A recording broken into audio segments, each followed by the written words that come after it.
Good morning. Good morning. Good morning. Look who we have today. Juniper coming to wish y'all a happy Sunday. Keep it holy. Hi, Juniper. Welcome to your show.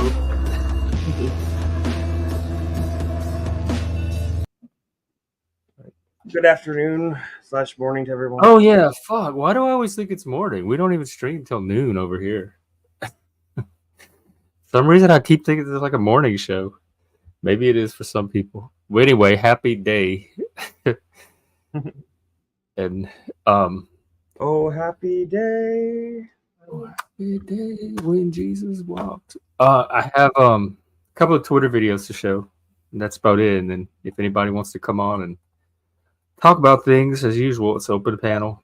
Yeah, I'm hoping I can get a hold of Jack because he told me he sent me some cryptic message last night that said like I don't think Tommy will come back on the talk about TML's thing. Will come back anymore if you want to join again.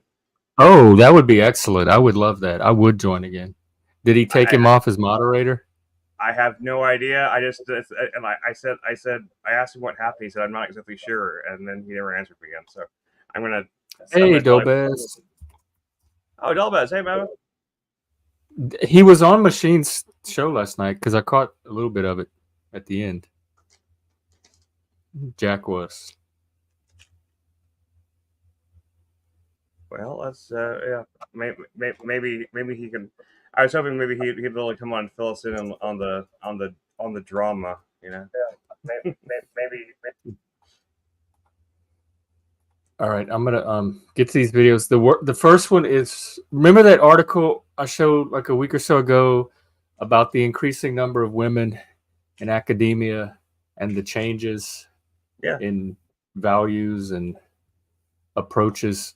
Okay, well, this was from Will Ferrell talking about how it's time for women to take charge. So just keep this in mind and think about that article. About the entertainment world, isn't it just time? Isn't it just time for women to run the planet?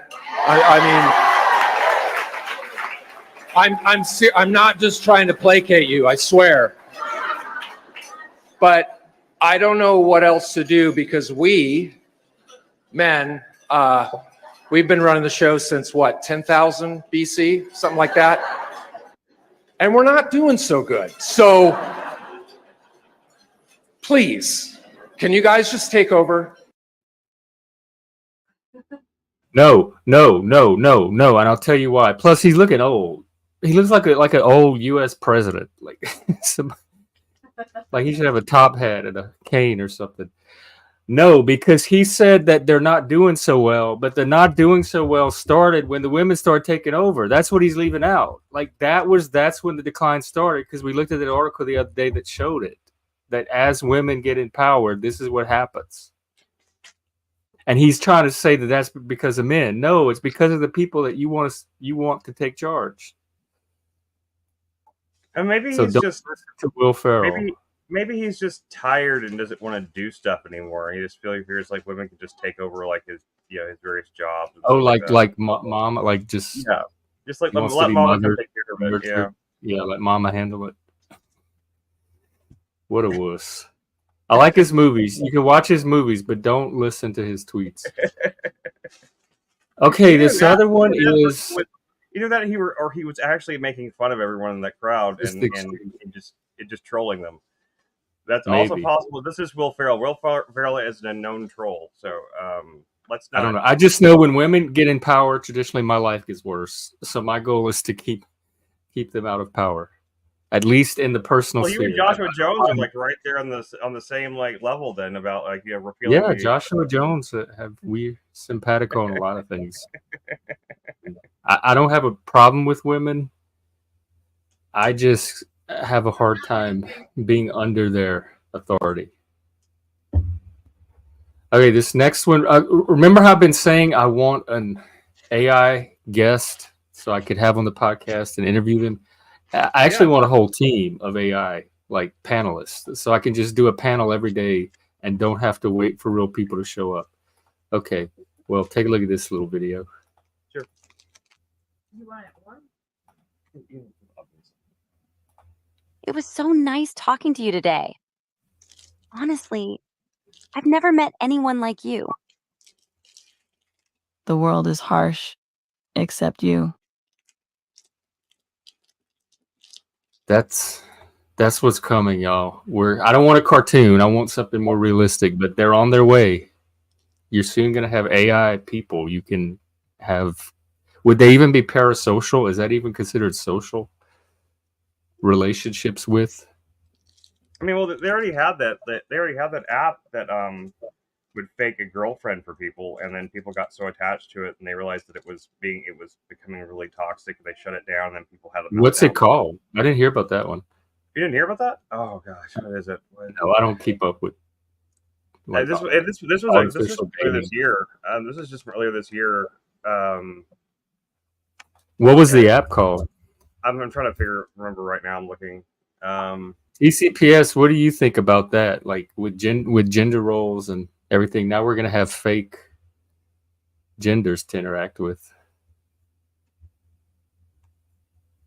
Oh, the Japanese men marrying robot. Yeah, and they had that one Japanese guy that turned himself into a dog.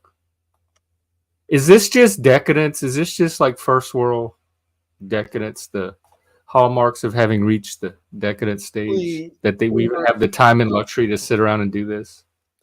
I would say that this is perhaps a selection event. That what we're seeing is, traditionally before the Industrial Revolution, a huge percentage of the population were selected out of the gene pool by things like infant mortality or warfare, or something like that. And then you got relaxed selection for the last couple hundred years. And what we're seeing right now is a return to a form of natural selection, in which case you could argue that basically the people that can't compete are going to select themselves out of the gene pool now by like doing this stuff. Oh, like just not passing on their genes? Yeah.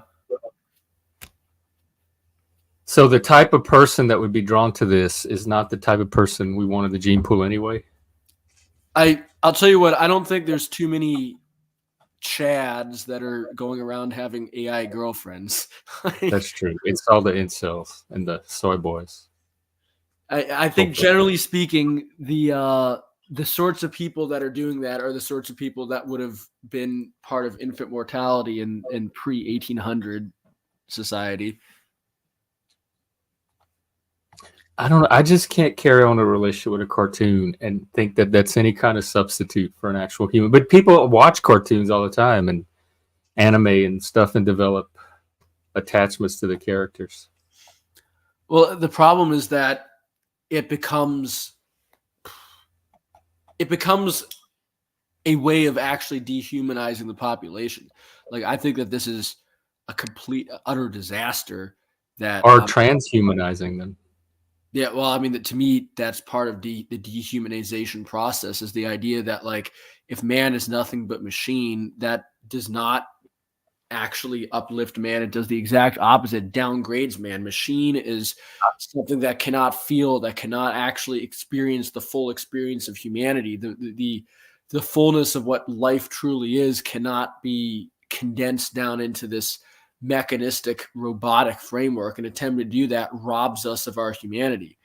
And this is agree 1000%. Yes, absolutely. I don't think the machine is the ideal for humans to aspire to. I think it's a what's the opposite of an ideal? It's something that lowers us when we aspire to it. It's a regression. It's lowering our station, not increasing it. I mean, who wants to be a machine? That doesn't even appeal to me.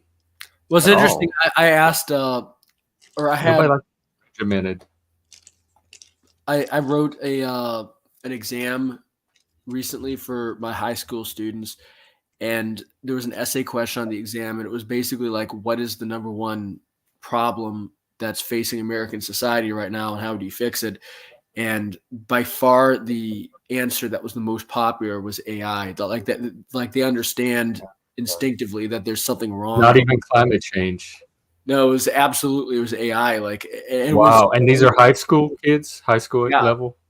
And a lot of them are actually like very socially liberal too, but they were still saying like, man, AI is like really getting out of hand and we really need to do something about it. Interesting. And hasn't even started yet, really. Like we're Well, just at the there's fear though that like, you know, because finally nobody wants to be obsolete, and what we've got right now is we're in the early stages of something that's threatening to make the human race obsolete. how though it's going to make the machine like parts of us or the automated parts of us maybe obsolete, which I think is a good thing because that's going to free us up to focus on the human part that the machine can't do. I would say that I don't think machines are going to make us, like any of the people on this panel, obsolete. I don't think it's going to be a substitute for what happens on these streams. I don't think an AI could reproduce that. an AI couldn't, but there's a number of people out there that are powerful and clamoring in favor of getting the AI to try. Like, I mean, you look at somebody like, what's his name, Yuval Harari, and he goes on all these interviews and he talks about like, well, humans are basically like just a thing of the past, and like the new world. He doesn't even call it transhumanism anymore. What the fuck does that even mean? It's post-humanism. That's the new term now. We're entering a post-human reality, according to No, we're not. That's crazy. I want him to come on my show and explain this to me. Well, good luck with What's that. He's a very big name guy who's super. He's outside of all of our leagues, unfortunately. I wish he would. I don't have a league. I'm a Sigma, so that doesn't exempt him from being accountable for his or being challenged. What's his name? I want to look him up. Yuval Harari. Yuval. All right, let me check this dude out. Oh, this little bald-headed nerd. He looks like what the Twitter guy, Yoel Roth. Oh, he's Israeli. Okay. Yeah, he wrote a number of books. He wrote this book called Sapiens. That's basically like,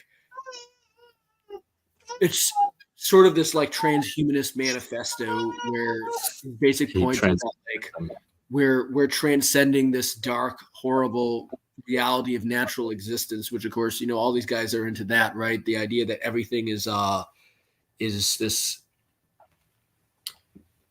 like this journey out of this dark, evil past where we were violent hunter-gatherer savages into this glorious, wonderful future where technology and modernity save us. But he has a less, especially extreme version of that. Yeah, he's a utopian, an idealist. Plus, he looks young. Well, I put links up to 3 different articles about 3 different virtual girlfriend apps that have had various issues. Almost all of them shut down by now. There was one called Replica, one called Soulmate, one called Forever Voices, and they've all Forever Voices. What were the issues with them? I think the Replica one was the first one I heard about, and it was like the one that that I believe it like it didn't start out being that. It started out I think as a way to to have a contact with like, they'd make a replica of like your, like, so if someone died, it would like go through their social media and try to create like a personality like your dead relative. Man, that's kind of disturbing. Yeah, it's kind of disturbing, right? But then as it went on, like people started doing it like for like dead girlfriends and wives and boyfriends, stuff like that. And so that they turned it into kind of a thing where, like, you know, you can kind of create your own virtual, you know, companion type thing, just like from other things. And then they realized that there were some ethical reasons to it, and they ended up shutting it down. But then the other like two, what? I can't remember exactly. I mean, there's a, I just put that, I'd have to read this article entirely, but the other one, the Soulmate app, which was very recent, which was literally created specifically for the purpose of creating virtual girlfriends. That one was shut down by the company for business reasons, and people were very upset about it. And then there was another called Forever Voices that launched earlier this year. However, the app went offline October 23rd, 2023. The company's founder and CEO was arrested for suspected arson. And as a result, people were unable to access their AI partners. So, yeah. And people Wait, the creator got arrested for arson? Yeah. He apparently burned down so that has nothing to do with the actual service itself. No, it doesn't. It was just like that. Was just like, but I'm just saying. But people have gotten so attached to these things that people have. There's lots of Reddit articles about people having meltdowns about their no longer be able to access their AI girlfriends or boyfriends or whatever. And yeah, it's very strange I'm still trying to find these ethical concerns. Mostly, like I don't even like talking to, like, when you call businesses and they have the little lady that navigates you through the prompts. I don't even like talking to her.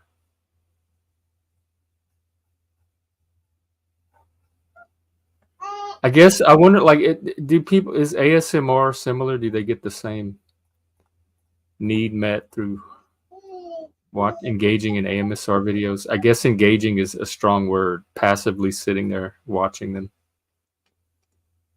And here's one we can put up on screen. This is a Rolling Stone article. It's mostly about Replica. Replica was the one that I first heard about, and it's got the most kind of like bizarre kind of history behind it. And there's a couple of images in this article, at least, of like what the app looked like, and it's very much kind of very similar to the thing you saw before. But it has like but it was just like a chat bot, really. It really wasn't, it really wasn't much more than a chat bot. It just like would just basically text you back and forth, and just you would text it, and it would text you back like, things like a partner you would hope to say or something like that. And there's not as many images of it as I hope there would be. I remember in the 80s we had Eliza, the little computer therapist for was it Tandy 2000? Remember that? Yeah, you'd ask, she's like, how are you today? And you tell her, oh, well, tell me more. What do you want to talk about? Oh, yeah, that sounds interesting. And she asked you a question about it. It was just little loops that would play to simulate talking to a therapist. Yeah.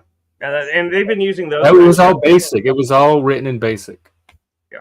Now those kind of chat bots have been around and been used for, like, scamming people and stuff, like, for ages now. You're got those scam messages on Facebook or something where it's like clearly a robot. That I always thought it was hilarious, because as soon as I could tell it was one, like, I would just casually slip in like, I just serve blah blah blah, and just like put the word robot in a sentence that has nothing to do with accusing them of robot, and they will immediately react like, "What? I'm not a robot. Why would you say such a thing?" Robots message you on Facebook? I've never been messaged by a robot. Oh yeah, like chatbots, like just like not even AI. They're just programmed response bots. How do they find you? Because the only people that message me really are people on my friends list. It hasn't happened in a long time, but there was a time period there, I don't know, about 10 years ago, where like there was a big wave of chat spam that would come at you on. It'll still happen. It still happens with as from my understanding, on dating apps. A lot of dating apps are just filled with these chat bots. They're just trying to lure you into either they call slaughtered pig scams or whatever. Like that they're usually like based out of like China or Thailand or something like that, where like they literally they just like, sometimes it's real people, sometimes it's not, but they usually use like an AI an AI type chatbot thing just to get somebody on the hook. And if they get on the hook, then they get a real person in there to really fuck with their heads, so they can tell them that they need money or whatever. Or sometimes it's just a way just to get somebody to go to their porn site, their OnlyFans. But a lot of times they're just like emotional scammers that will try to like, prey on your loneliness and something and hope you'll give them money. We must run in completely different circles. This Dolbez dude, you got like incredibly base takes. Mad salute to you for this. Dolbez is the man. Like he's a high school kid.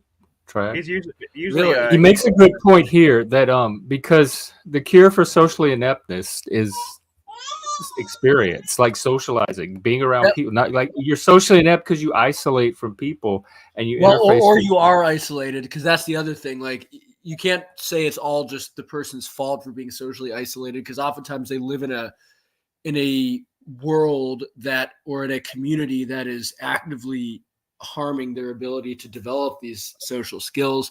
They might have a bad family background. They might have, a family that's a complete disaster that's falling apart. They might be shipped around between various, parents and relatives that they barely have any interaction with. Their friends, their quote unquote friends, are likely to, have similar circumstances. They got technology coming at them, trying to isolate them from each other. They have society, they have meme culture, they have just like generally nothing in society right now is actually working to try to develop people's social skills. Everything. But are they like, can they interact with people at school? They can, but it's take this from somebody whose job it is to try and, direct Gen Z and Gen Alpha kids down the right path on a daily basis. Everything about Gen Z and Gen Alpha culture is fighting that. It's fighting actually developing healthy social relationships, and the school environments. Oftentimes, fortunately, I'm at a good school, but so many times I've been at other schools where the school environment will actively do harm to the social and emotional well-being of the students there. I didn't interact much in school either because I didn't I was a misfit. I didn't have anything in common with any of the kids, and they didn't have with me. So I was kind of isolated in high school too, even without the technology. But I did have social outlets outside of high school that I could interact with. No, I'm not trying to like romanticize to say like, oh, well, everything was like so much better before the internet, because I'm obviously, like growing up as a misfit in a small town or something in the 80s or 90s would have been a nightmare. It was isolating, but maybe not. Like today, it's kind of isolating among people. Like it was physically isolating. Like I physically separated myself from them. But at school, you're around people, but no one's interfacing directly. They're all doing it through screens. I have noticed that in like upper class or middle class cultures, they tend to grow up more sheltered and isolated. Like they have fewer because they have like organized family life and activities where there's not a lot of like spontaneous interaction with people outside of your circle. And a lot of that is, it's so traditional socialization pressure in the middle class is the way it is because like it's actually harmful for, being part of like the business class to have a communal collectivistic sort of mindset because, American capitalism is so cutthroat and competitive that if you have like that sense of community solidarity, you actually undermine the whole enterprise. So a lot of that is, due to this older socialization pressure. But of course, what you got now is that because that's, if I'm being honest, a completely maladaptive system, is completely broken down, which is how you end up with downward mobility. This is why, so many kids get born and raised in the middle class and then sink down because they're not given the social skills that you need to succeed in a competitive market system. And they don't want to anymore because they don't really see the benefit. They see that the costs outweigh the benefits, which, to be honest, they pretty much do. I wouldn't want to be some corporate student. Is that why they're like turning to socialism and stuff? What's the answer for that? If they've, because I don't really like the middle class, upper class social environment either, and the like. I'm a fan of capitalism, but I'm not necessarily a fan of the cutthroat competitive kind. I don't like interacting in those environments either, and I think that contributes to my lack of upward mobility. What's the answer to people that have given up or rejected that world? I mean, really, I would say that the ultimate answer would have to be a radical restructuring the entirety of society, not around some like socialist or communist. I think we can get rid of the stock capitalism. A lot of not the entire stock market, but I think like a true reform of the stock market system. And getting rid of all the kind of more speculative parts of it, like all the, like this shit where like you put money into betting against companies and stuff like that. I like any of these kind of like. What's the solution for the average person that they can do in their life if they've decided not to go this corporate careerist track?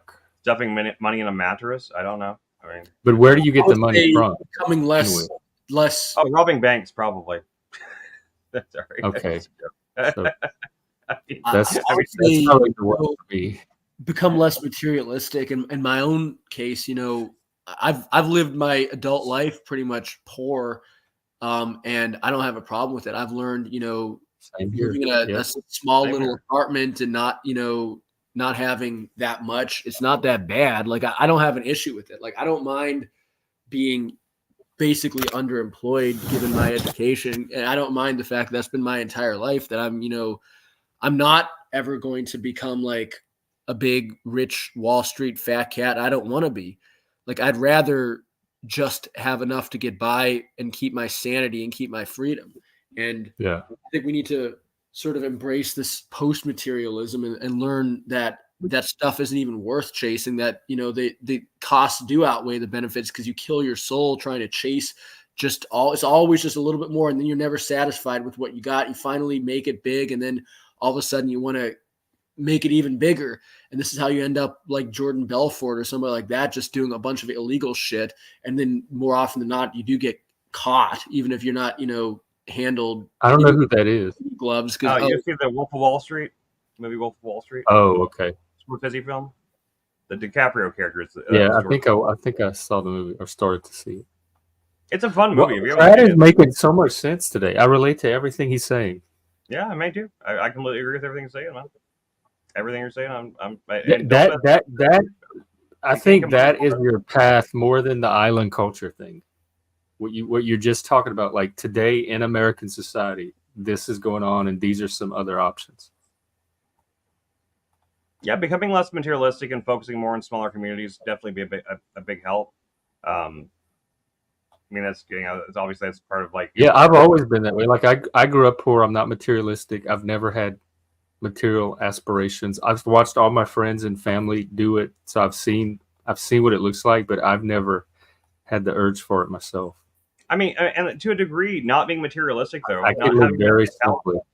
not having that mentality is partly what holds people like us back from getting. Yeah, but there's a gain too from like there's like a mental health benefit or something that I gain from having this mentality that's more worth it to me like keeps than you the from turning into stress that a might sociopath come or along something. with having to keep up a middle class. Because the people that do it, it is stressful. Keeping up a home and cars and paying like homeowner fees and all this other stuff.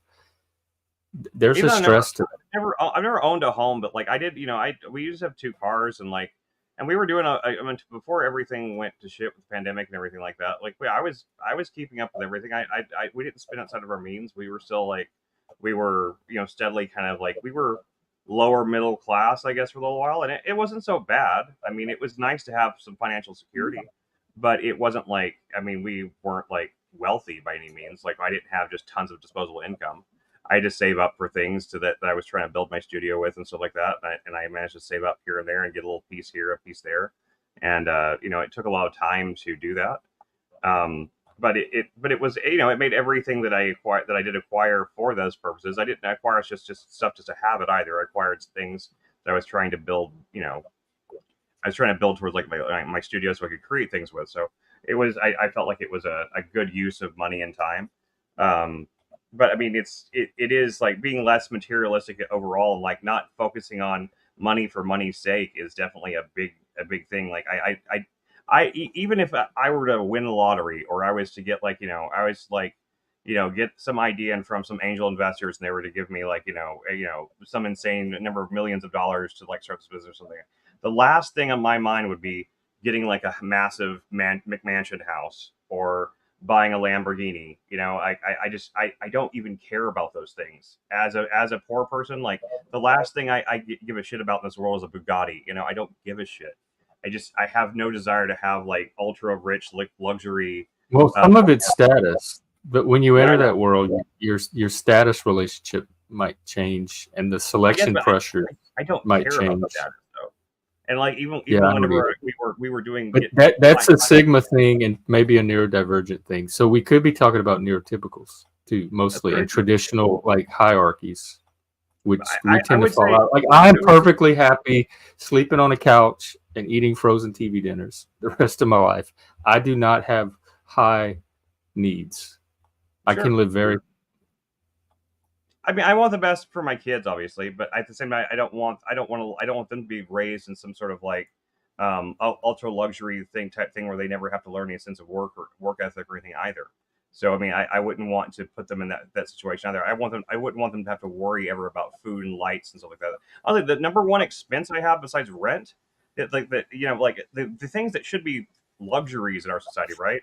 Internet, cell phone, those things are cheap. I can afford those pretty much without barely trying. It's the things that actually are difficult to maintain are rent and electricity. Those are the main two bills that we have.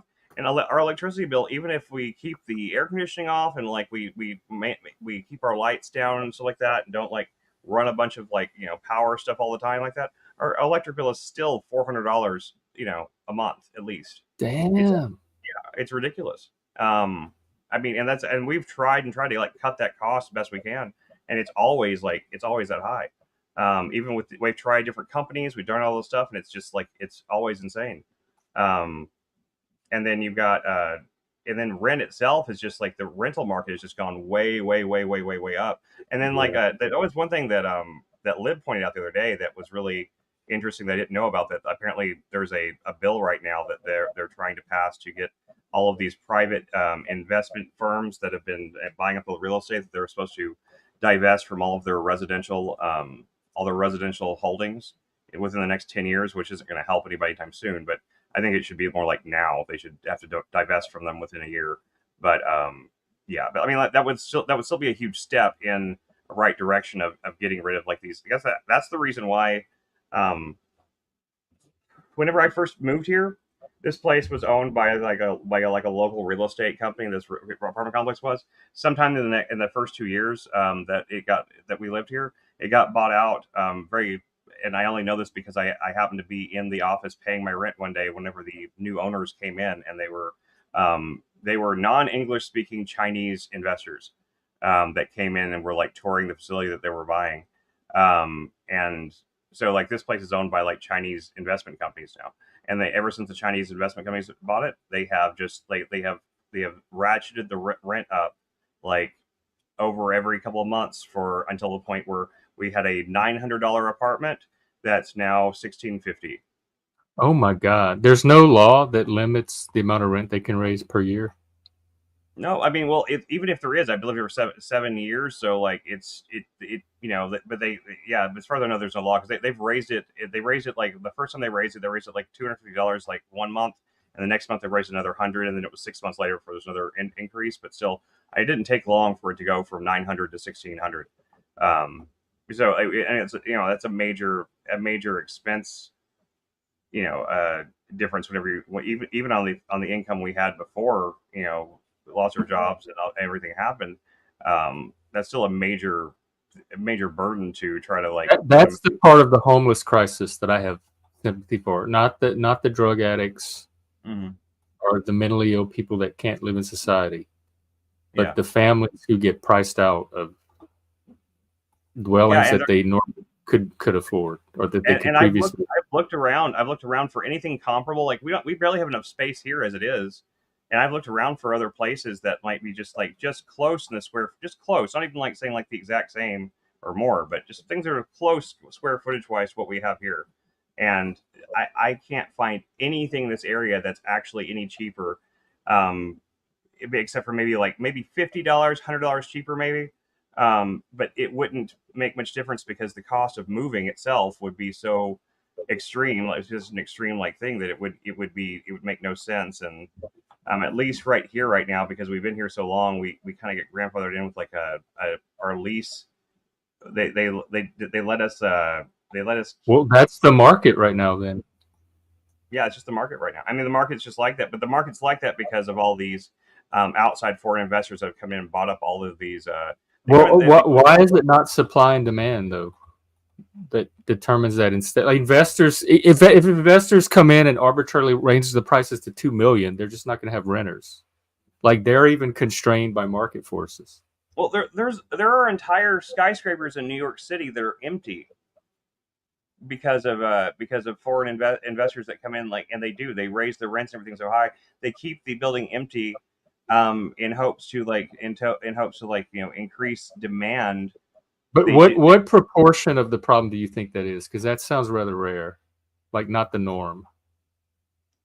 From my understanding, from what I've seen in various I'll have to look up some articles, but like the not it, in nonpartisan type of publications too have shown this is like actually been like the main cause behind rent increases. Now some of it might just be increased immigration and stuff like that down here in Texas that has increased demand somewhat. But I mean, if you look in the paper or online or something, there's plenty of places available for rent. They're just as expensive or more expensive than this place. Right, but that's what the demand. Like I know here in Seattle, it's because there's lack of housing because the people in the neighborhood outside of the urban core, they don't want housing built in their neighborhoods, so it limits where Seattle can build new housing, which creates a housing shortage, which drives up the prices. And so they're fighting. It's the NIMBYs and the YIMBYs. No in my backyard. Not in my backyard.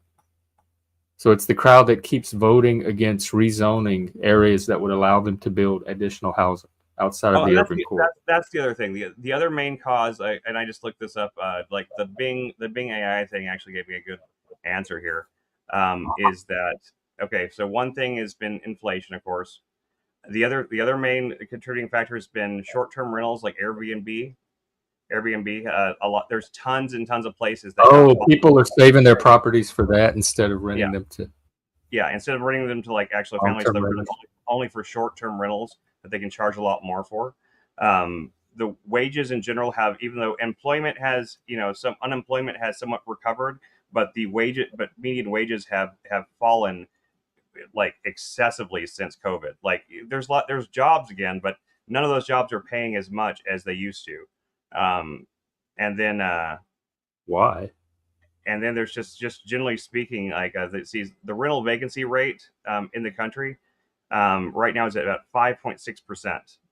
There's only like 5.6% of rental properties in the country right now are actually empty, which obviously creates a imbalance. What's the average rate? Because that sounds like a demand issue. Like there's more people trying to secure housing than there is housing.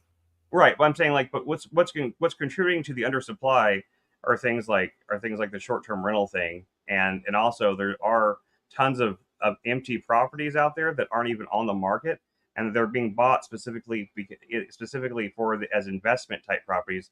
These companies buy them up in anticipation of those markets getting more, the demand becoming higher and higher until like they can basically sell them for like way higher rates than they were bought for, so that they're not interested in renting. This is an opportunity for some enterprising company to come in and meet that housing need. Sure, if you can get zoning for it. I think they're trying to do, but they're running into zoning issues. Yeah, exactly. And like these companies like BlackRock and stuff like that have all this money, I think they lobby. My understanding is they lobby against like small cities and stuff like that would smaller cities that would try to build these kind of low income type housing. You know this for a fact, or you just speculating? No, I mean these were from reports I saw earlier this year from Rising and stuff like that. But like I can pull up some. Here's one from Forbes about why the U.S. rental crisis is so dire. Let me pull it up so I can post it in the chat here.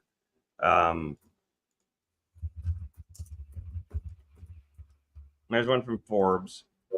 If you just look up real estate, rental real estate crisis cause is what I looked up, and there's just there's tons and tons of articles about this from all different kinds of sites, all different kinds of things. I mean, it's a known factor in the situation. In this article too, because I trust this. This is from Noah Smith from early this year, and I trust his work, so I'm going to put this one too. I haven't looked at it yet, but we'll see what it says. Oh, it's sorry, it's a guest post by some guy named Aaron Carr. So, see, here's another one from Forbes. Here's one from NBC News. Oh, this is on homelessness. Never mind. Not really housing. There's one from Bloomberg. Okay. Like, there's tons I of them. posted an interesting link, but it has nothing to do with the topic we're talking about. So feel free to ignore it.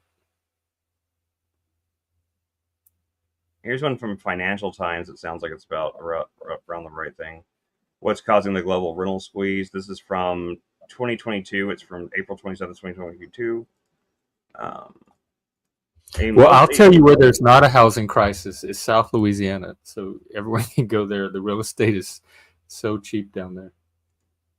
Yeah, and well, you would think like even in some of like maybe the less wealthy. I'm living in Irving, which is not a wealthy section of. There's actually two.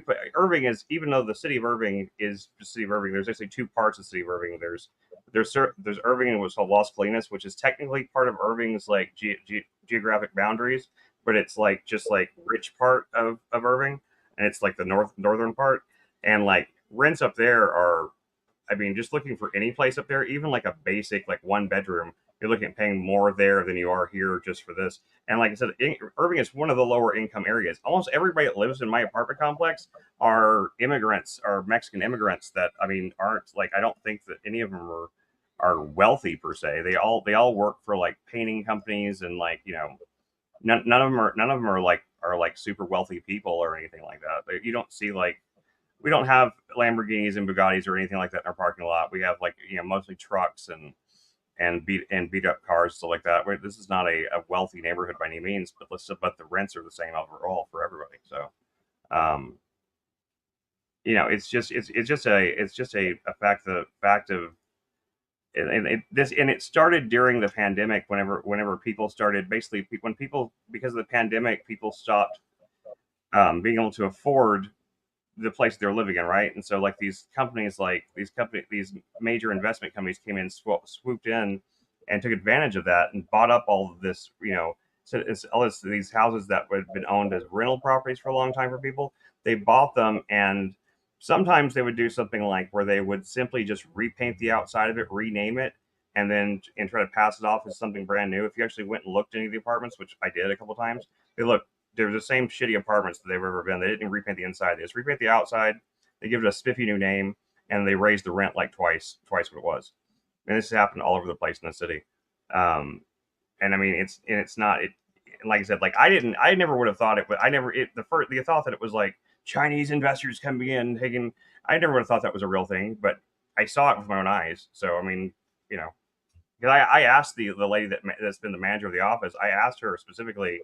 I was like, who are those guys? She's like, oh, those are the new owners. Yeah, they just bought apparently, according to her, they bought like every one of the apartment complexes on this little side street that we're on. There's like 10 of them. So the solution seems to be build housing that people can afford.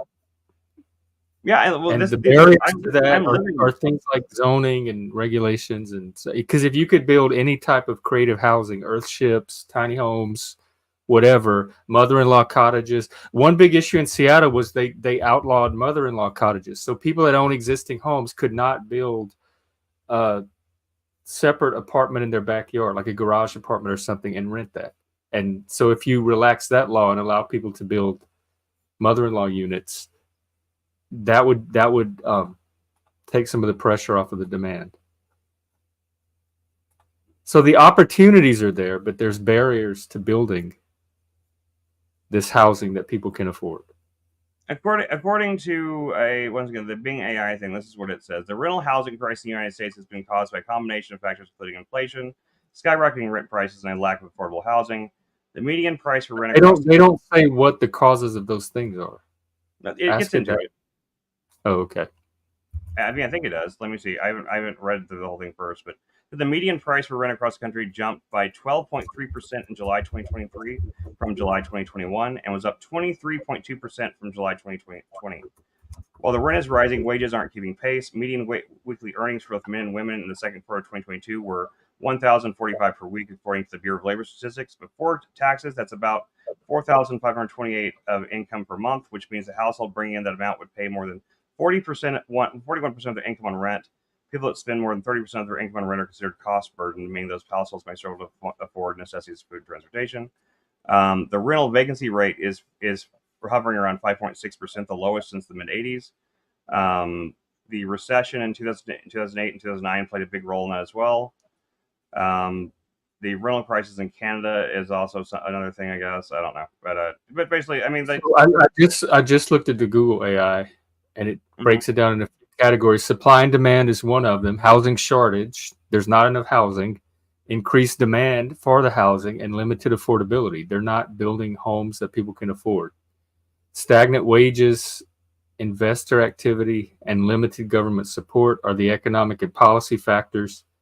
And the other contributing factors are pandemic disruptions like supply chain disruptions and labor shortages, zoning and regulations, which is what I was saying, and the NIMBYism, the suburbanites not wanting new housing in their neighborhoods. Well, check this one out. This is from Slate, which granted, Slate is usually a shit publication that I don't trust much about. But this was them back from 2021 saying investment firms aren't buying all the houses, but they're buying the important ones. And this is specifically about how companies like BlackRock went out and bought all of the affordable housing, which is what kind of happened here. Like I said, like these companies major companies came and bought all of the apartments along here were all very affordable whenever I moved here. None of them were like really expensive. Like we actually got one of the more expensive units in this area, and it was still very affordable, even for me and Lindsay and my roommate that we had at the time that just worked these shit jobs at this movie theater, and like it was still very affordable and well within our budget.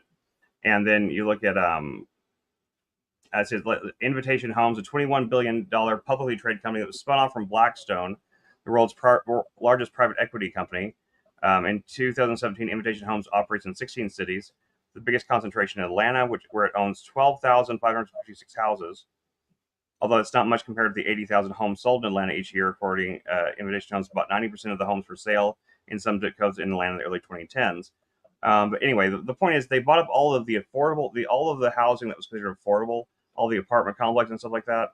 They basically did what I said here. They'd give them a quick paint job and kind of make them look kind of a little bit nicer on the outside, and then they would jack the rents way up to the point where they were no longer affordable. And the people who were living there just had to like either move out and they kind of like see it as like my intuition tells me this is not the core source of the problem. This is not a widespread thing. I mean, I can't believe these investment companies are going up, buying 90% of the housing in cities and jacking the prices up. That doesn't seem, maybe I'm wrong, that just doesn't seem realistic to me. It seems like there's just a lack of people building affordable or market rate housing. Well, I mean, and it's not because the investors come and snatch up every bit of housing that's being built. I mean, why doesn't that sound realistic to you? I don't understand. Like, it's not a conspiracy or anything like that. I'm not saying it's a conspiracy. I never said conspiracy. I'm saying it doesn't sound realistic. You're saying investor companies like BlackRock are coming up and buying Blackstone. I said it wrong. A large enough portion of the housing that people can't afford to live there. Like they're taking over all of the housing. They're colonizing our housing. Yes, they are. I'd be interested in the rate that this is happening because it doesn't seem like it's a big widespread thing.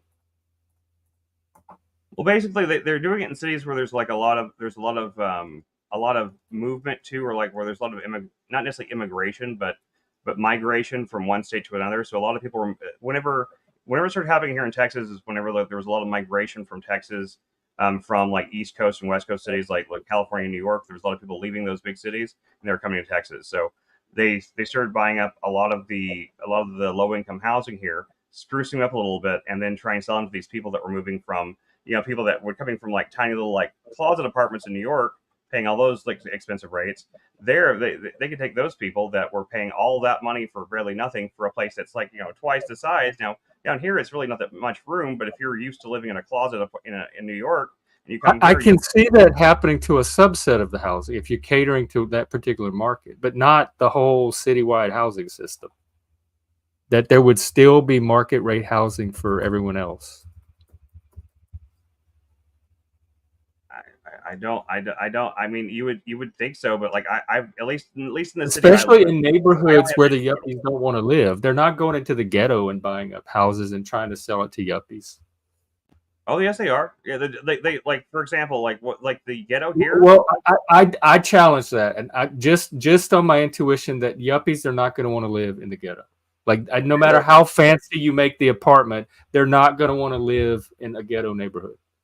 Okay, like let me tell you. You're not going to attract them there just with an apartment. We have a neighborhood in Dallas, in the Dallas area, called Oak Cliff. Now, Oak Cliff is a kind of a historical area, but historically speaking, it has also been like maybe back in the '60s. The article says the very headline is investment firms aren't buying all the houses. That's exactly the point I was trying to make. They're buying they're buying the most important ones, but who decides? Which are the low income housing. That's what the article goes on to tell you. It's saying that they're not buying every house; they're buying the low income, the affordable housing is what they're buying. It even says it's not exactly accurate that investors are buying every single family house they can find, as some have suggested. Well, no, and I'm not saying that they're not buying like the ones that are already priced fairly high. They're buying the ones that were affordable. The rates I'm looking at in this article are 22%, 22%, and 20%. Atlanta, Charlotte, and Phoenix. So that's what I'm saying. It's not the majority. This is not the main cause of the housing crisis. And people that want to frame it as predatory capitalism or the evil capitalists are coming in and taking all of our housing, and that's why the price is going. That's a false narrative or misinformation. I'm not saying evil, not addressing the actual problem, and it's setting off my conspiracy alarms. I'm not saying evil capitalists are doing it. I'm saying that like the numbers are there. Like that's just one article from 2 years ago. But in Atlanta alone, they're doing it at a rate of 22%. So you still have to explain the other 78% of the housing market. Here's from The Guardian. So to focus on this issue does not seem to me like focusing on the actual. Okay, this could be one of them, but one of them in proportion to what the other ones are. And what do you think the other ones are? We seem to be lack of supply, lack of enough market rate housing, and barriers like zoning and regulations, which prevent the creation of new. And housing. I'm all for easing like the zoning and regulations thing. I'm 100% before that. I think that's a great idea too.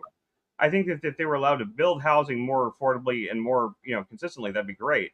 But nonetheless, the fact that there was affordable housing in these places and they get bought up by investment firms that try to turn them into like slightly nicer ones and then sell them to people that are migrating into the city and things like that. That is a part of that is reducing the number of amount of more affordable housing. Yeah, but it's not. I don't think it's on a scale that you're implying that it is. It's not on a scale that's creating the crisis. Okay, well, like when I moved here 8 years ago, 7 years ago, whatever it was now. Me and my friend Kel, it's on that track that's on my SoundCloud Yodo.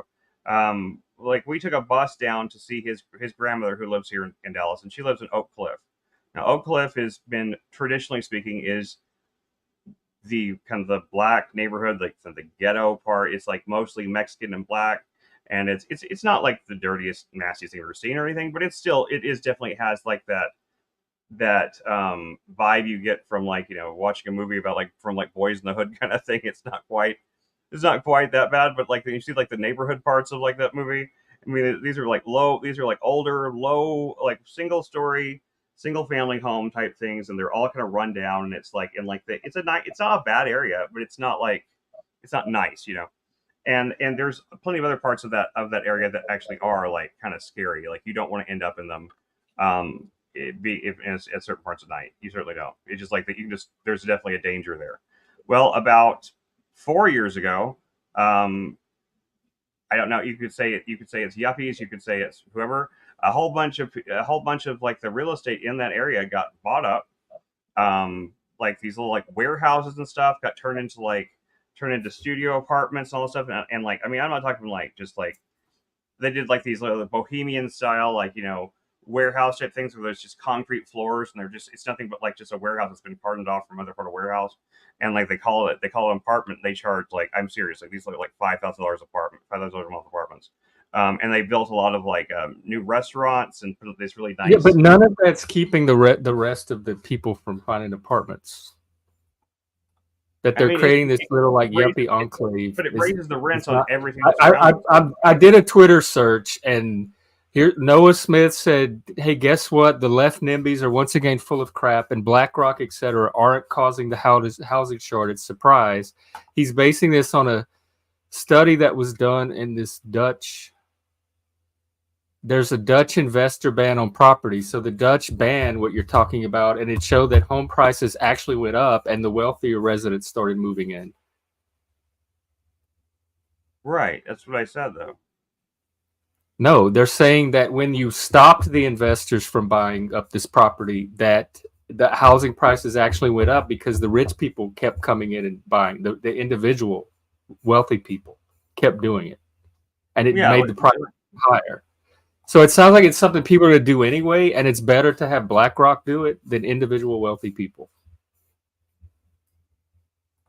maybe. I don't know. Wealthy people are going to want a certain piece of the city pie, whether that's 20%, 22%, whatever. So you're always going to have money coming in and snatching up a certain proportion of property, but they're not snatching up all of it.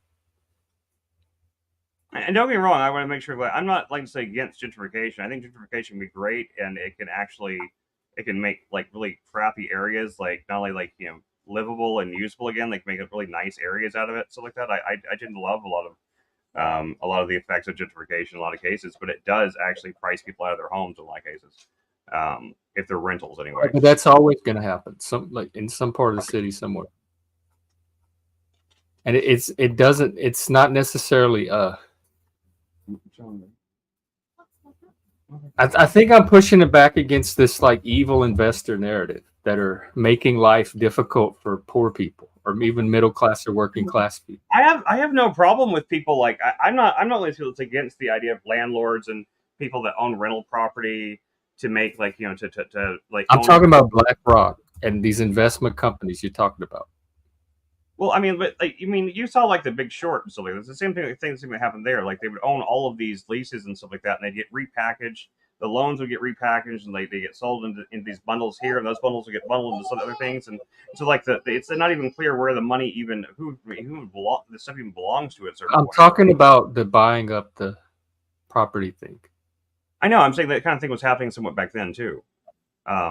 It's just like it just keeps happening. Like they keep doing all these crazy kind of like esoteric. I mean, honestly, what's crazy about an investment company buying property in a city? I don't think there's anything. I don't think there's anything wrong with that, and it sounds like you're trying to stigmatize that somehow. I'm not. No, by tying it to other things they might be doing because there's this bias against investment companies in general. I don't think there's anything wrong with that in itself. I think there's something wrong whenever they do it in a predatory fashion. And I guess like what's predatory about them buying property in the city and then reselling it at a higher rate? That people do. Like I have families that buy homes and flip them and jack the rents up, and they'll buy rental properties, they'll renovate them a little bit, it lets them raise the rental price, and then they'll sell the home eventually and flip it and make a profit. I don't think they're doing anything evil or wrong. They're just doing something that the market allows. And, I mean, I have no problem with individuals doing that, but when corporations or even in companies, even investment companies. Okay, I mean, like I think it's fucked up whenever we have foreign money coming in and taking all the affordable housing up from the. I don't think that's what's happening. To frame it that way is disingenuous. I don't think. First of all, is BlackRock even foreign? I don't think foreign investors are coming in and snatching all the housing up. So when you say it that way, there's something beyond just looking at the issue. There's like some bias of your own that's coming through. I don't really have a bias against anything like that. I wish we had lived here because, like, this is exactly the kind of stuff he would probably argue for or against. Yeah, he probably would argue for it. But I mean, I'm not saying that I think investment companies themselves are evil. I think that I mean, and what they're doing isn't illegal either. I would say that what they're doing, I find to be somewhat, morally reprehensible. But I can't stop them from doing it. But it doesn't change the effect. The fact that's what Lib does. He takes things that are perfectly legal and he reframes them as morally objectionable because he can't level any criticism against them legally on the legal front. So he switches to the moral front and to try to condemn them. Yeah, I'm not saying that like it makes it. And I like, think that's what's bothering me, because if they're not doing anything legally wrong, why is a moral case being made against them? because something can be legal and also still be at least according to someone's individual moral compass still be immoral. However, I'm not saying that I think that necessarily anything should be done to them, or that it needs to be like, or that we need the government to stop it or anything like that. I'm still saying that it's still what's happening and causing the effect, even if it doesn't, even if it's perfectly permissible, even if it's perfectly okay for them to do this, even if even if it's a good in some long-term sense, if they're doing this and creating creating a crisis for like regular people to be able to like afford a home. I don't think it is. Like, I think the influence it's having on that is very small, and so to make it seem like if that's the main reason, if companies would just stop doing this, then everybody would have housing, I don't think is accurate. Maybe not. I don't know. I mean, I know that if that company hadn't bought up our place, I don't think our rents might have gone up $100 or $200 the last few years. I don't think it would have gone up to nearly double. I don't think we'd be paying almost twice what we were paying when we moved here. But I mean, you see, even like, because you looked at other places, so that happened to happen to your building. But even if you tried to find a place that wasn't bought up by an investor, the prices are still going to be the same.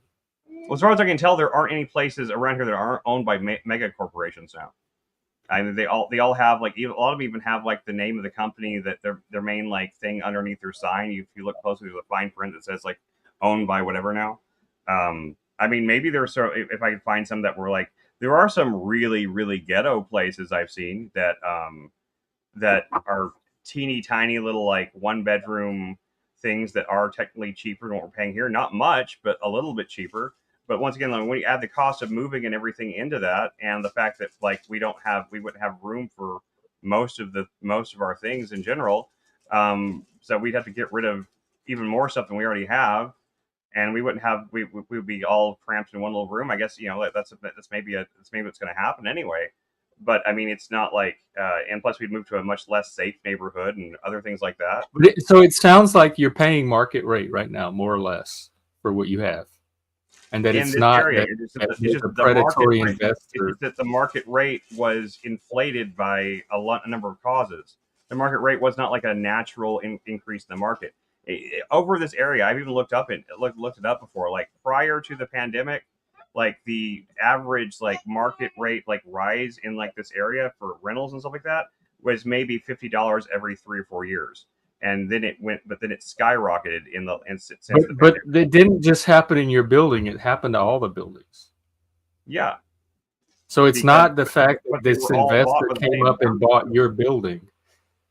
You're saying they bought all the buildings, and that's why it happened. I dispute that. According to the manager of the thing, source on that. There's no private landlords in Irving, Texas, at all. They're all corporate owned. Every piece of rental property in the city. In my area, where I live. Okay, I live on this street that's got like 10 different apartment complexes all littered down it. Okay, leading up to like where there's a Walmart up here. And according to the manager of the apartment, whenever I saw that these Chinese people in there and stuff that weren't speaking English and stuff, I was like, "What's going on with that?" Are they because they're all dressed in business suits and stuff like that? And they clearly weren't there to rent an apartment. And I was paying my rent, and I was like, "What's going on here?" And he's like, "Oh, these are the new owners. They just bought all the apartment complexes." Pretty much all down this street and several others in the city and stuff like that. She talked about how they just like bought all these apartment complexes all in Irving. Now that's not every single one, but I mean that's not the only company that does that either. So I mean I know that's a lot of them. I mean you have to dig into. Well, why did that Slate article say 22% in those cities? It's a couple years old, and 20, but Irving, Texas is 100%. Why would that not have made the article? I didn't say that it's 100%. I don't know. There aren't some that aren't owned to some degree independently, but if you raise the rents on 90% of, let's say they only bought 60% or 50% of the apartment complexes that were affordable. I just found an article this is from 2015, never mind. But they talk about Texas being a particularly favorable state for foreign investment, and in 2015 they accounted for 31% of the real estate sales. So that's not even 50%.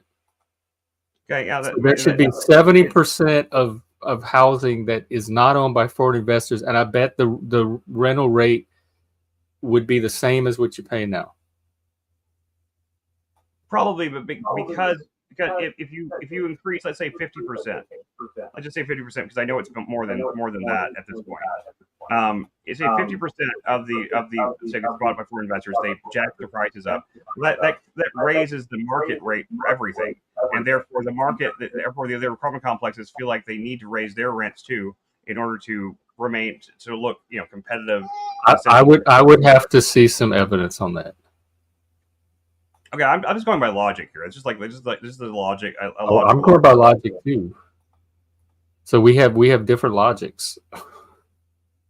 I'm just saying, but that's the way markets work. I mean, like if you raise the majority of the prices of something, now eventually, like you would think that some company would come in and recognize that there's a need for there's a demand. If all these apartments were just empty and that they needed them to be full, and they weren't leaving them empty on purpose or something like that. If they needed them to be full, and there was a market advantage to creating more, to lowering the rents and creating a more affordable thing, they would. But as far as I can tell, these places are all full. People are desperate for housing. It's literally But all someone has to do, if your building is charging $2,000 a month, is build some housing for $1,500 a month for everybody else. That's all they like. It's not all the people. Oh well, this building's charging $2,000. Let's raise all of ours to $2,000. All someone has to do is come in and build housing that's less expensive than what they're charging, and that's what they try to do in these cities. And they run into things like zoning regulations.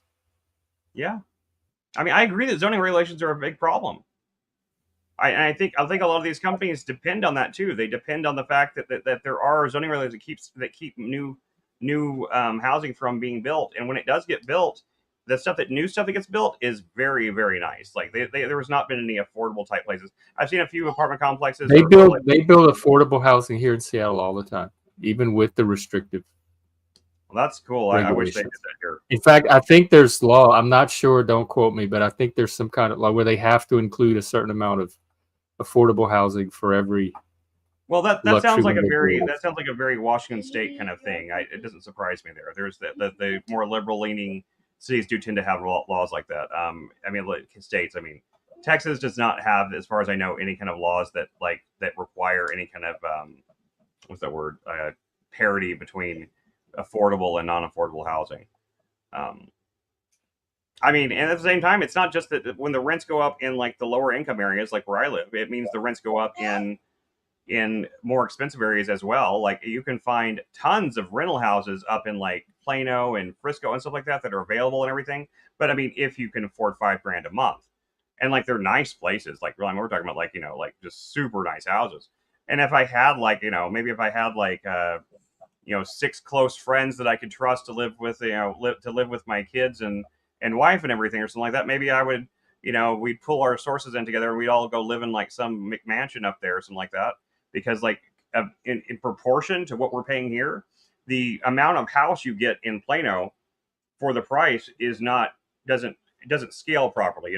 It's like you're getting per dollar, you're getting way more nice house per square foot and everything with one of those places up there, but you still have to have the money to pay it.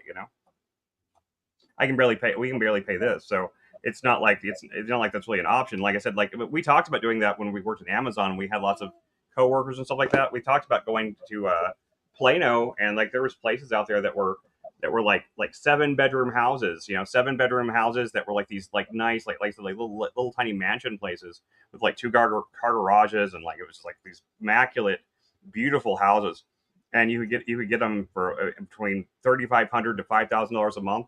And like we were talking to people back then about like leaving our shitty apartments, and like we could all just like throw in together and rent this one place. But I guess everyone was a little bit trepidatious about like a bunch of roommates and stuff like that. It can be, as adults, it's a little weird to have that many roommates. But we consider, if I was a much younger person or something, that's what I'd definitely do. I would much prefer to like go and throw in with a bunch of other people my age and live in like a really nice house like that than I would live in a place like this. But it just has never it was never like a real truly feasible option. Even when we were doing pretty well, I mean, like the rent was still high enough that I mean, it just and having rents be that high and everything, it keeps you from it keeps you ever like really getting any kind of a nest egg type of thing situation built up. So like even moving becomes like a nearly impossible task because moving is expensive as hell. Just to just to even get into a new place, you have to have like you have to first and last month rent and security deposit, and there's costs of especially with the moving itself and all that other stuff.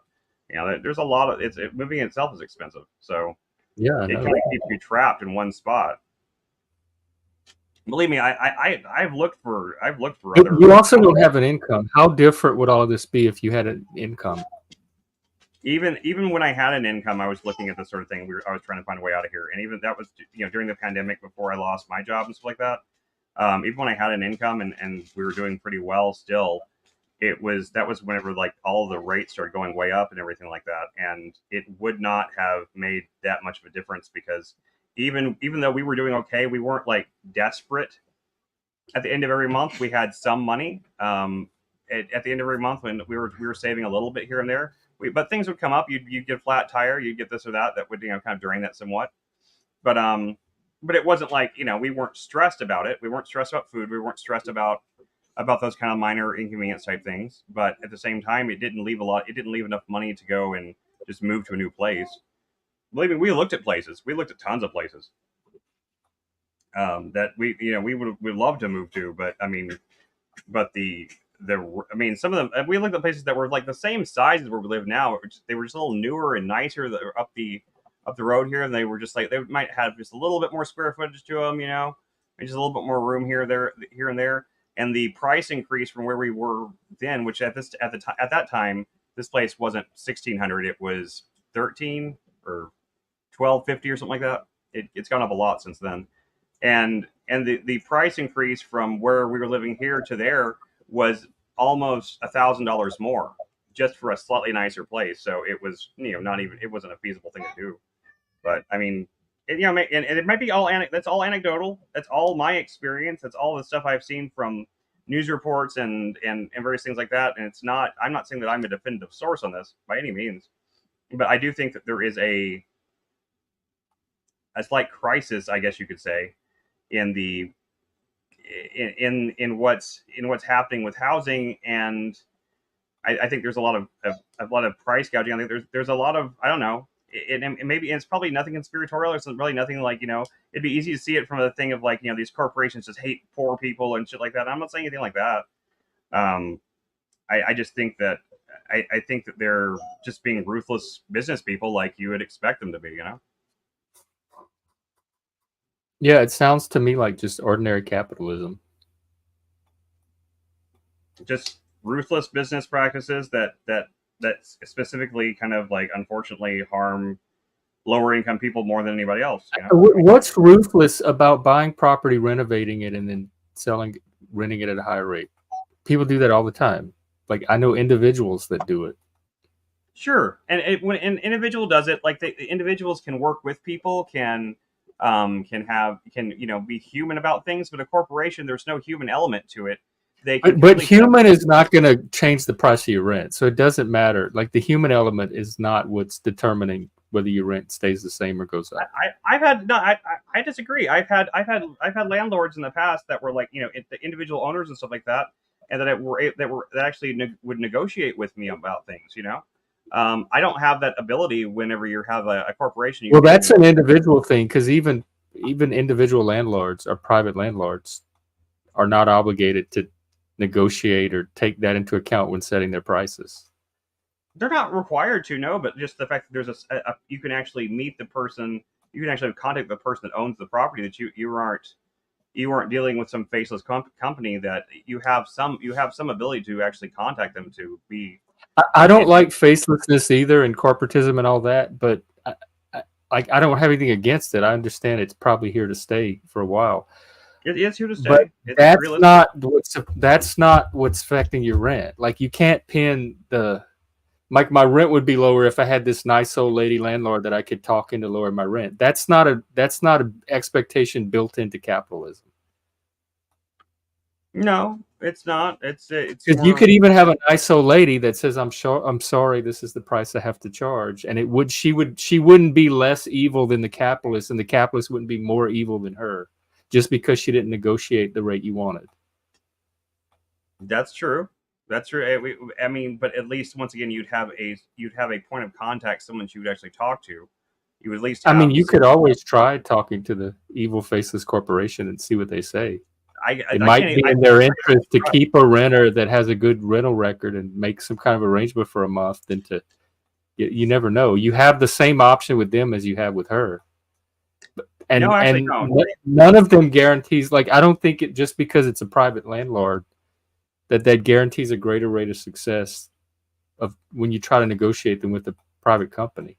There is literally no way to negotiate with the company that owns the place. I have tried. I've asked for their number and stuff before because of various issues, and no, they don't offer any kind of contact information, And that's fine. They're running it by the book, but I would not call that ruthless just because they're running things according to the book. and I know for a fact that, like, you know, our management, and this is going to sound paranoid, but I know, because I know I heard them talking about it whenever I was walking out of the building. I could still hear them talking shit about me as after I paid my rent one day. Like they were literally like when are they finally going to move out? Like they've been trying to get rid of us, I guess, for some time. Oh, come on. That does sound paranoid. And it's just coming up after like over an hour of talking about this. I don't really think much about that. That just happened one time and it pissed me off, but I got over it. It was like 3 years ago. But they apparently they I mean, we are the only white people that live in this whole in this whole apartment complex. So I mean, they're the only ones. There are no other white people that live here. So there is a black family and a couple of other black families that live like a little further down. And besides that, everyone else here is Latino, Mexican, for South American, somewhere, which is fine. I like those people, but I suppose we we've butted heads with them on a few things every now and then. If I have something on my porch for more than like 24 hours, like I had like a cooler out there that I was like an ice cooler that I was like letting drain and dry out.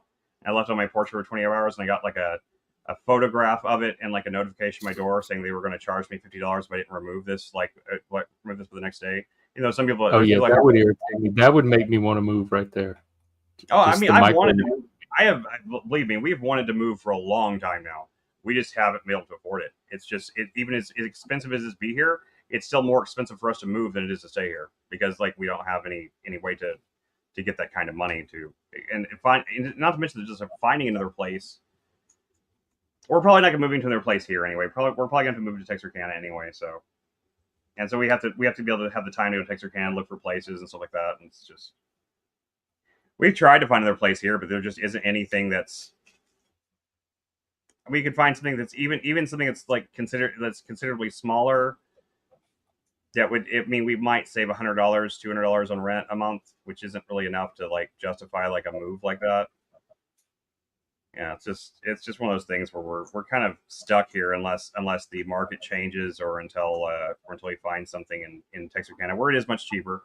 Texarkana, you can live cheap there because it's not a city that people are anything's buying up. There's apartment complexes there you can live in that are 2-bedroom apartments for $600 a month still.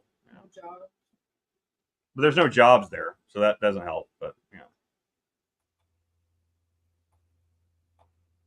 I lived there for 7 years and had a total of like 3 jobs. I tried, and well, not even that. I had just really the 2, I guess. I had Hard Hanks and calendar kiosk, and I was looking for work constantly the whole time I was there. Like I never could. Hey, you could always move to a smaller town too. I'm just saying there's options. You know me, locus of control and victim mentality. So there's options if you have a certain goal. Yeah, no, there are I mean, ways to empower yourself to meet that goal. That is what I'm saying. Smaller towns, what I'm talking about. Texarkana. It's just like there just isn't a big job market there. I apply for stuff in Texarkana. Work anyway. It doesn't matter where you move. You can't work anyway. Like it doesn't matter what the job is. That's true. That is true.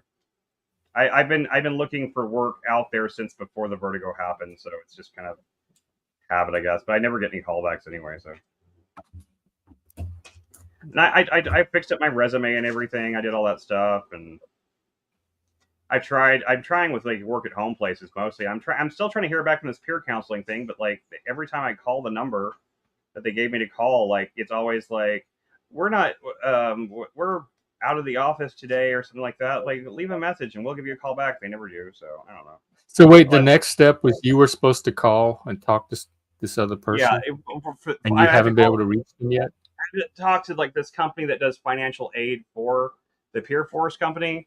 I can't remember what it's called. I can look at my email. I can't remember what it's called right now. And they don't have an email or a voicemail?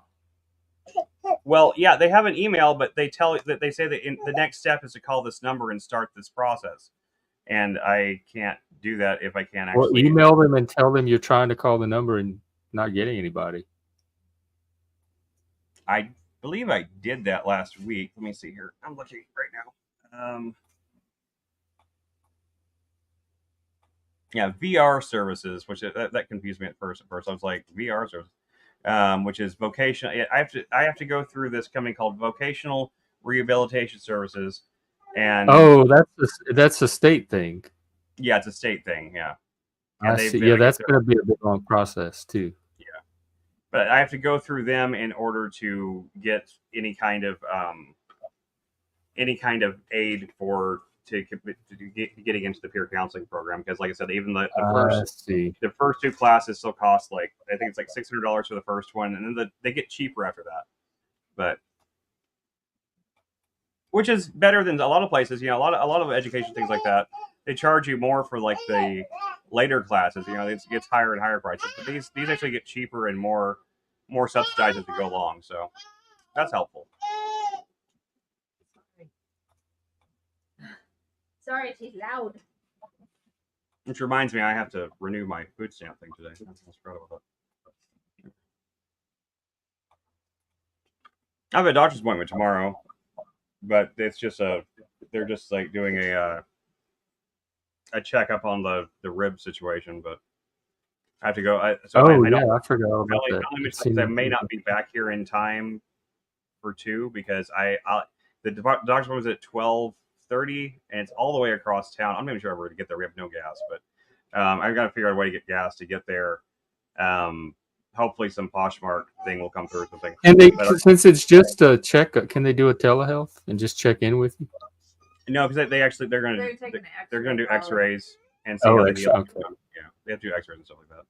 And then after that, I have another appointment on the 22nd with for a neurology specialist that's supposed to. I guess they're going to try to like look into the vertigo thing too. So even though I've been to a neurologist before and he didn't do anything besides just talk to me about it, but hopefully this guy will actually do some tests. I'm hoping so. They're supposed to have me scheduled for an MRI too sometime, but it hasn't been scheduled yet. So I'm trying everything I can to find a solution to the vertigo so I can. Because I'd be happy to. Well, I'd say I'd be happy to go back to work, but like it really wouldn't be ideal anyway, just because Lindsay kind of needs me here with the baby, so I don't know. want to work at Meow Wolf. And Lindsay wants to work at Meow Wolf, but Lindsay's been so like worn out from her medication and stuff lately that it'd make it really hard for her to do that. So I don't know. We're trying to figure out a lot of things, but we're looking for solutions though. We're looking for them. I'm not trying to be like negative about it. I'm just saying like I'm just looking for the next solution, looking for the next step. I'm still working on all the creative projects I can, in addition to Poshmark stuff, and I still want to do the read through on the script thing. My friend Mark said he might do it with us. He'd be good. What's the holdup on that? We were supposed to do a business plan too. Yeah. I don't know where to start with that. Whenever you have time to do it, just let me know, and we'll carve out the time for it, man. Laura. Well, I had that worksheet, and AIs can do business plans. All we have to do is plug stuff into the AI.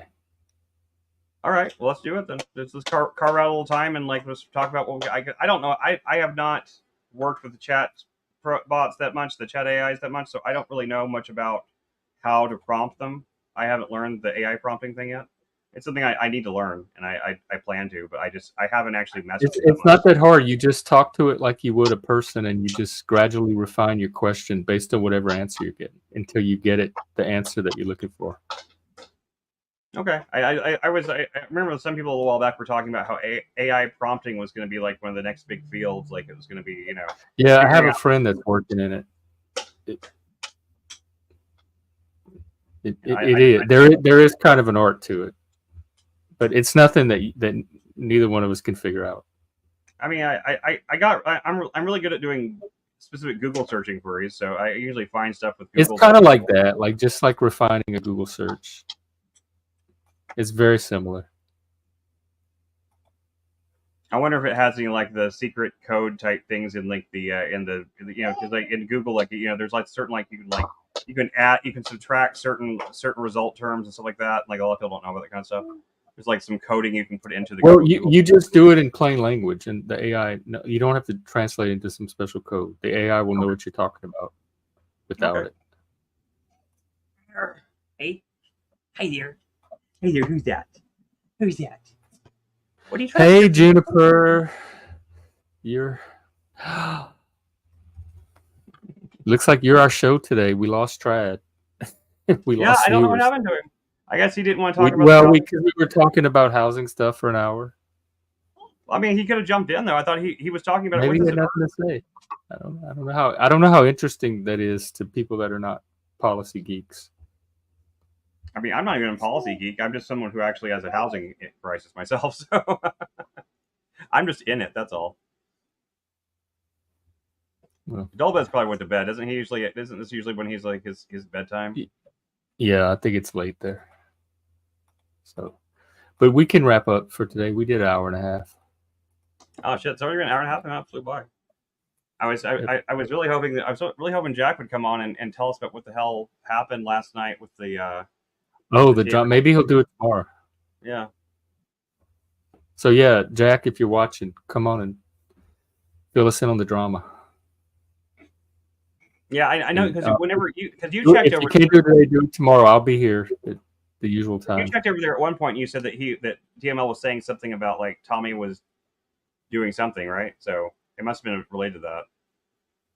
Wait, what did I say? When you checked over at TML stream last night, we were watching that show, and you stopped over there and checked by that. Remember, you said that something about that he was mad at Tommy for like blowing up his stream or something like that. I can't remember what you said. Oh no, he made it. In fact, I can play it. I can find the clip. Because he showed some of our stream from yesterday, and then he and Jack started talking. It's just a little throwaway comment he made about Tommy getting his stream shut down. But I didn't know the story behind it. All right, hang on.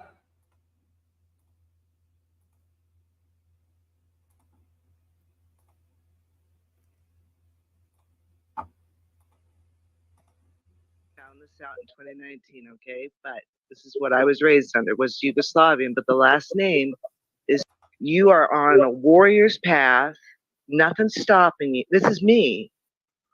So like you're on. Now you just brought everything you explained about what.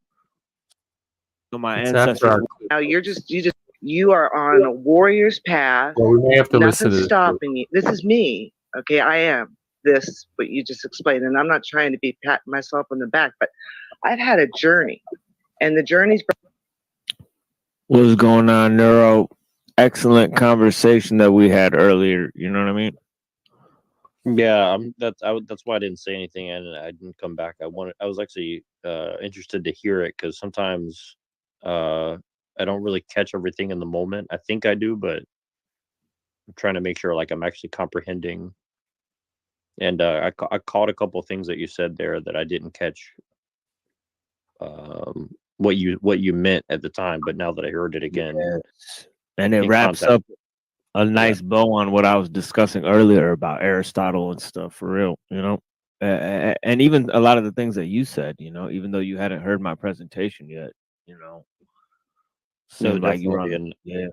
I need you know, because I haven't really read the source material and a lot of this stuff, like it is very helpful to me because I'm really running half on my memory and half on my intuition, which is not really the most reliable way to do things. But yeah, I got a crazy one right here that I could show you because this one is really it gets down to the nitty gritty of what I was trying to explain before.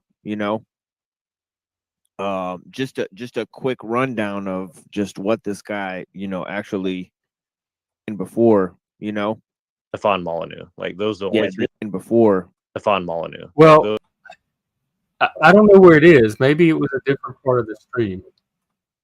But he made some little comment about since Tommy hadn't shut down my stream or something. Hey, Trad, welcome back. Seems like we lost you. Oh yeah, no, I was. Do you know anything about the drama last night? Okay, so I was only there for like the first, I guess, 3 hours or so. So I don't really know. And then I was there like at the very end because I went to bed and I woke up and he was still streaming. I only know I watched a little bit of what happened in between then. They were talking about like JF Gary Epi at one point. I don't know about anything about Illumitami though. Oh. I don't think I've I heard saw that name.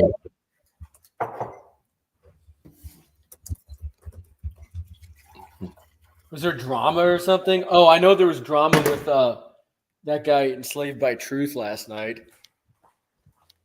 I'm not sure when there's ever not drama. Yeah. Well, there's always something going on. I think that's what keeps the viewer. Like, I could use some more drama on this stream, except not with the trolls. I don't want troll drama. That's the problem. Well, that's the issue though with Machine Lies is that like he gets a lot of trolls. He gets a lot of just bad faith people that show up on his stream and cause trouble. Yeah. Our problem is that we're all too reasonable on here, and we have conversations like civil people. And yeah, and our view count reflects that. Well, that's the issue. Like YouTube rewards stupid blood sports. That's why the Crucible is so popular. Yeah. Yeah, exactly. I don't mind like fighting and arguing more, but it's we need the to create a new trolling channel that's a drama channel, and we can use that channel to maybe like to try to poach some to grow people, this one. To grow this one. We create one to create a separate channel that's just about like creating stupid drama shit where we attract the trolls and we do. Who would we have on? We have Joshua Jones. Hank sometimes is good at trolling. We'd have to find the drama people. We might have to let Toilet Bowl on. We can invite Rowan on to do his very. Then I feel like I'm selling out. Like I'm becoming the type of stream I didn't want to become, and I'm moving away from my original mission. Well, no, but see, like this stream stays pure, and the other stream can have all the garbage on it, all the sewage. Everyone needs a septic tank in their house, right? We need a septic tank stream. Well, that's what the other streams were for. They were kind of the septic tank. Well, increasingly though, I'm realizing that's what you have to do. Like, why do you think? I mean, eventually my channel obviously got shut down and things like that, but like, it was really a very miserable experience trying to grow a YouTube channel based on being reasonable and academic, because that's not what YouTube's all about. YouTube's all about stupidity. Like you look at the top channels on YouTube and they're complete mind rot garbage. But people like Benjamin Boyce and like Sitch and Adam and I don't know, maybe even Destiny. Maybe he has drama though. Like there are channels out there that manage to grow their channel based on the quality of the discussions they have. And like no one tunes into Benjamin Boyce for the drama. They tune in to see what interesting topic the guests are going to talk about that day. That's true, which is why we need people like Benjamin Boyce and stuff to come on the show to attract those kind of people, the kind of people that watch Benjamin Boyce, the kind of people that we don't have watching the show right now. They don't know about it. But when those people do find us, they do like our channel. They show up. Well, Benjamin can come on if he wants. Any of those people can. I'm just saying, like, but we have grown the channel somewhat in terms of like people that have actually come on and like there's more people aware of us. We had that new girl or that Sarah that came on. Was it Sarah? Was I saying that wrong? Sophia, yeah, right. Sophia Byrne, she showed up yesterday for the first time, and we have Somewhere in Time that shows up and stuff like that. We have a lot of people that but if we had like big name guest, like a roster of big name, steady roster of big name guests, that would be different.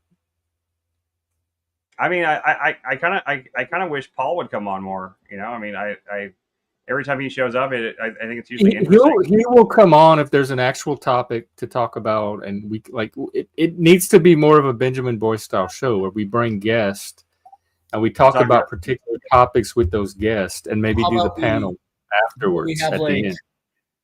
be like a counter crucible or something, and have like debates that are pre-planned. We could do something like that. Do you think people would be as interested in that as they were in the Crucible debates? I think that they could eventually with time. Obviously, it would have to grow, and you'd have to get people that are interested in debate. And if you're trying to be not totally trashy, then you're going to have to vet for quality. You can't just accept any jackass the way the Crucible does. I'd be up for that. Like trying some debates. If anybody wants to think of a topic, and we could do a practice debate and see what the interest is. I mean, we have debates all the time, though. We debate with Lib about stuff. Yeah, some of our discussions turn into debates, especially when Lib's on. Or Rowan, or Rowan, or Joshua Jones. Because you need that like opposite point of view to have a really good debate. It's less interesting when people mostly agree. Yeah, definitely. I mean, I think that's why I like most I like a lot of the people that we usually have come on here, that like they're not so far outside of our viewpoint that it becomes like obnoxious or antagonistic, but that they disagree with us enough that it keeps things it spurs things forward. And like that because it's like that kind of conflict actually it's healthy. It actually helps you refine your ideas and opinions. It doesn't destroy them. And maybe that's the thing. Maybe our conversations are too productive. Like I feel like our last conversation we had with Liv was actually a very productive conversation where we actually dug down and got to the root of a lot of like things that he believed and a lot of things that we believe in, and actually understood each other a lot better by the end of it. I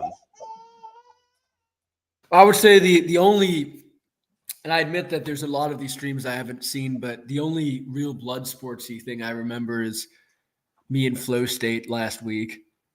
Oh yeah, that carried over to 2 streams. Yes. But even that, like, it was kind of blood story, but I also think it was productive. Like it was a quality conversation, even with the blood sports. It wasn't just drama for drama's sake. That y'all were getting to some of the core issues. Yeah. I mean, that's what I'm all about, because I'm pretty I can be pretty abrasive and stuff in a debate, but it's always for a purpose. Like, to me, the most obnoxious and stupid and pointless thing imaginable is being one of these people that has like debates about stupid drama. Like, I don't know if you ever see some of Playing with Fire's debates. Like, some of them are just I did used to watch. I did. Yeah. Like, they're literally like he'll have people on to like debate some dude's ability to pick up women and like, is it good or not? It's just like, this is like the stupidest and most pointless debate I've ever seen in my life. That's his brand. He's kind of trying to be a whatever podcast. There's debate on somebody's ability to pick up women. They have a debate on that. Like, how do you debate that? Like, how's that even like a debatable topic? I don't understand. It confuses my brain. if you just really want views, if you just really want liker dues and subscriberinos, as Toilet Bowl Earth would say. Right. Yeah, I guess so. I mean, I was trying to look and see what other, if there's any other live stream panels right now. If we want to go on there and try to like crash a panel, let's see if we can find one. Let me pull up mine. I got Sitch and Adams. Sitch and Adams on. They wouldn't probably let us on. We could go crash the comments. We could go in the comments. What are they talking about? It was the culture war ending. That might be good to go hang out in their comment. Maybe so. It might be. Well, okay. Let me see who else might be on. I know YouTube has a live tab on the homepage. I know that's what I'm looking at right now. Oh, okay. That's where I'm at. Letters to Santa. Destiny's on. Talk about Israel Palestine. Oh, he's debating Chank. I don't want to fool with him. Sitch and Adam. None of these are panels though. None of these are like you can go on to them. Nidrotic. The church. There's a lot of church panels today. Vosh is on. Hey. IDF kills their own hostages.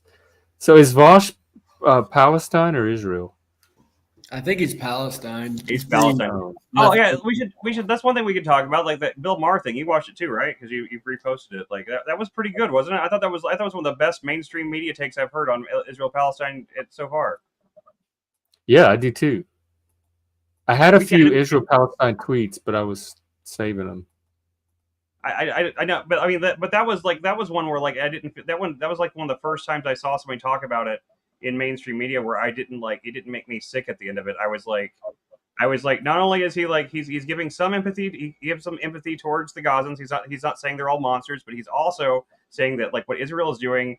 He's also basically saying like Gaza needs to grow up and stop with this stupid shit and just accept reality yes, that Palestine is the problem, not Israel. Yeah, they're the ones refusing to get with the program and still live like they're obstinate and defiant.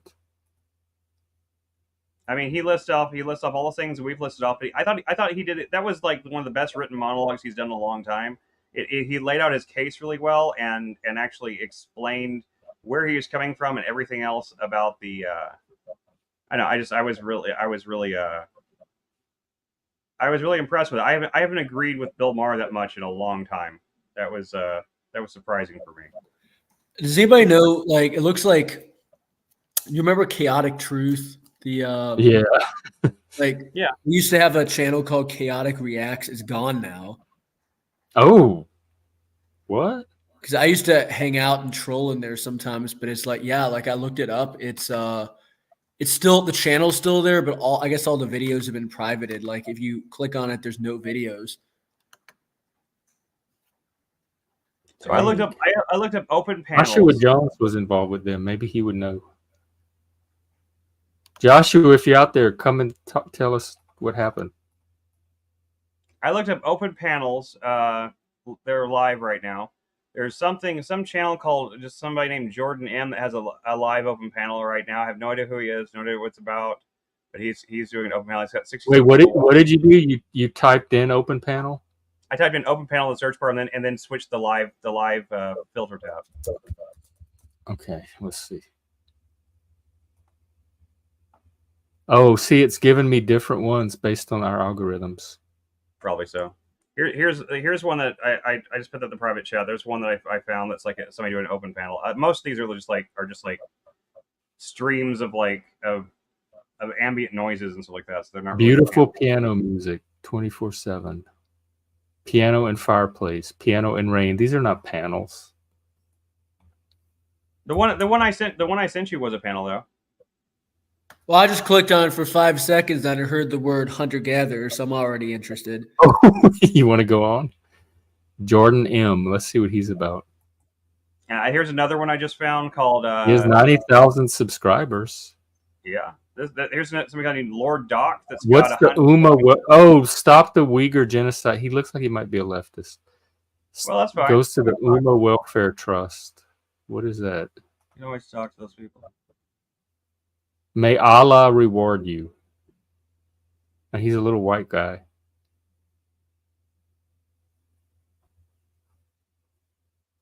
Well, you think he'd mind if we watch some of him? Let's watch a brief clip and see if it's... Yeah, let's watch a little clip and see if it's something we want to do. All right. Do you want to move on to another topic, or can you stay? He's British. Yeah, go on, bro. Go on. Yeah, well, the next topic was it was either going to be, I think I wanted to speak to you about, maybe it was freedom of speech. What was the other one? I can do that one. Yeah, freedom of speech is a bit of a strange one, right? Because I think some people have got, maybe even myself and say someone like Dave, don't agree on what we both. It's too slow. They need to move it along.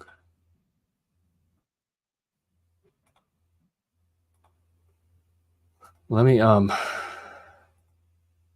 not getting the panels that you're getting. I'm hardly getting any panels at all. I only found 2 in that entire search. So I'm searching a different way now. I'm looking having at- better luck just browsing the live tab. What did you look at the other one? The second one I sent you? There's another one there too. It also has like about no. people watching.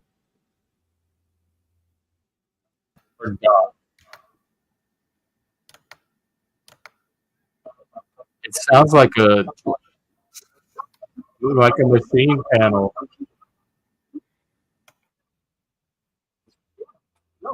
Hang on, I'll share it.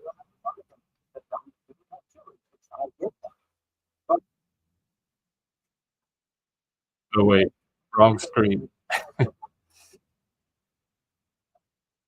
Here's one with Matt Dillahunty. It's got an open panel.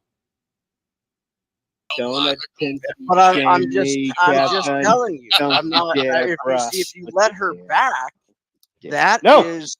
No, you can This do is a what you drama want. I'm panel. just saying you're giving her what she wants right now. When you boop her, that is what she wants. I know. No. I'm not saying you did. No, I'm talking I about didn't somebody. either. No, I know you didn't. The Lord did it. The Lord did it. Whoever is is he out keeping her in the- out of here is giving at her a the attention campfire she wants. out in the with the So if Christmas? you let her back in here, I don't know. and you just don't say anything about it or to her or anything like that. That's what she doesn't want. All right. Well, check out that third one I posted there. That one is that's Matt Dillahunty and someone named Shannon Q talking about why do you believe in God. It's the Sunday show call-in show. I know Matt Dillahunty is like somebody. I've heard the name a lot. I don't know much about him. Oh, this is heavily vetted though. Like the chances of actually getting into this call-in show are very slim. And that's Matt Dillahunty. He looks horrible. That's I'm sorry. I didn't mean to call it out like that. Man, he looks rough.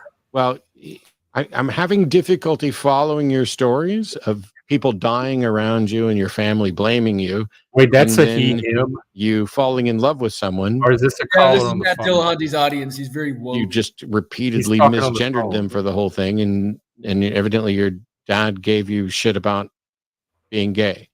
Okay, It's already making my head hurt. I'm completely lost as to where we're at, what we're talking about, and what the point is. Me too.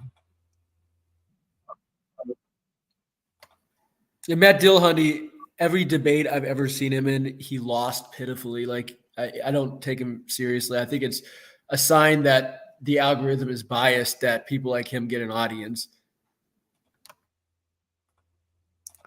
Let's see what Cincinnati would do. Well, the thing that's scary and also annoying is that as the left has as the left America I think bad Satan for has Christmas. ballooned, though I believe it's now It should let me deflating. on.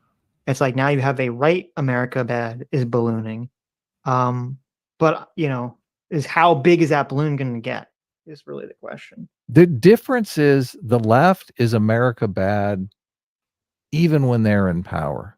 The right is America bad when they're out of power, but they tend to be America good when their guys in the White House. I wouldn't even say that. I Well, don't think because the right's out yeah, of power that is now, true. and I That don't is hear a true. lot of America bad So- from the right.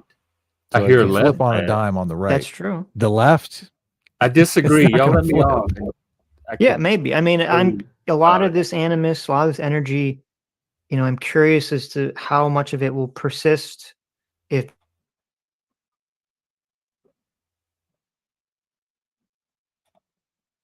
They're talking about Trump losing the next election, winning or losing.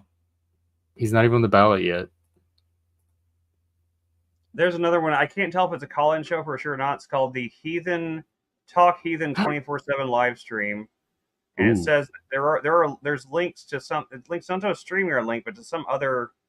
It says enjoying our 24/7 comment. We invite you to join us in Talk Heathen, which is now live with Richard Gilbert and Jamie the Blind Limey. So there's another link there. Let me see if I can if that was actually live. supernatural I'm playing them right now. events of that day sufficient. Oh, sufficiently, it's Christian people. right? Like Okay, and people it's Oh, over. it looks like they believe take phone things call that are ins, not not true stream every day. Yeah, yeah, they're not actually. Jamie's point It's is not actually live incredibly anymore. valid, Jonathan. If you want to explore that and understand how to Yeah. skeptically look at eyewitness testimony, They sound that's a good, churchy, bit of advice church for people life. talk when they're I'm live. swinging right past it. Well, why? If we just went over and we just gave you an example and you just agreed with us that people can believe something and I hope I don't get a copyright. I'm showing all these stranger streams. Well, only for a few seconds. You're not showing them long enough to get copyright strike. If we just sat and watched it, it'd be one thing, but Lots of sport. That is all I could find. Oh, Mr. Minmo is on. I follow him. He's this gender. Let's check Minmo. Okay. He's like anti-gender ideology. We just got on really well, and we had a lovely meal. And then from there, we went to the venue where the awards, the not all gay awards, were being held. Does he have lights on his Rounder, computer? thank you so much for your 15. Oh, he's doing chat, like comments, and like you're Paul saying, does. we knew you were king of the gays, award or not. Thank you very much. That's Okay. He's not doing live call-ins. Yeah, pretty much just that first one that we looked at. That's like the only one that really seems The to be British doing guy? it. The British guy, and like I the don't second the drama stream. So Well, the best prospects to me, Board Game Garden, seems to be hanging out in Sitch and Adam's comments since they won't let us on the show.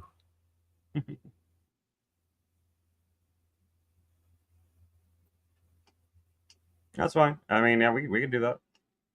I was thinking, I was thinking maybe like Because you know people there, don't you? We were going to pull guests from there. Yeah, I was trying. There's a few people that people that are actually in their comments sometimes. I had a paladin something. I tried to contact her. She never got back to me. Oh, that means you're not interested. Probably not. When you contact people, you give them a link to the channel. Yeah. Yeah, that's probably why. Well, I mean, what else? I mean, they're going to want to see the channel. I mean, Yeah, no, you're doing the right thing, but that's just shows they're not interested. This is not their type of channel.